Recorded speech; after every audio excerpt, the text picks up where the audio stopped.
Hello guys, welcome back to my channel Bengali রান্না। আমি আজকে বানিয়ে নেব খুব সহজভাবে পাস্তা।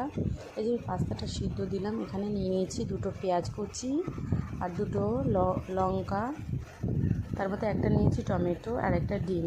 এই যে আমি কড়াইটা গরম বসিয়ে দিয়েছি, এর মধ্যে অ্যাড করেছি সাদা তেল। এটারে আমি 2 মিনিট গরম করে নেব। যে পাস্তাটা আমি সিদ্ধ করেছিলাম তার মধ্যে আমি দিয়েছিলাম একটু তেল আর একটু লবণ। এই যে আমি তেলটা গরম হওয়ার পরে দিয়ে দিয়েছি এর মধ্যে পেঁয়াজটা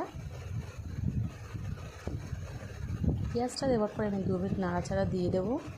দেওয়ার পরে এর মধ্যে অ্যাড করব আগে দিয়ে টমেটো কুচি আর দুটো লঙ্কা। তারপরে আমি নাড়াচাড়া দেওয়ার পরে এটার মধ্যে আমি অ্যাড করব সব মশলাগুলো। এটার মশলার মধ্যে আছে, মশলার মধ্যে অ্যাড করে নিলাম হলুদ, ধনে গুঁড়ো, জিরের গুঁড়ো আর কাশ্মীরি লঙ্কার গুঁড়ো, তার মধ্যে স্বাদ মতো লবণ দিয়ে আমি নাড়াচাড়া করে এর মধ্যে অ্যাড করব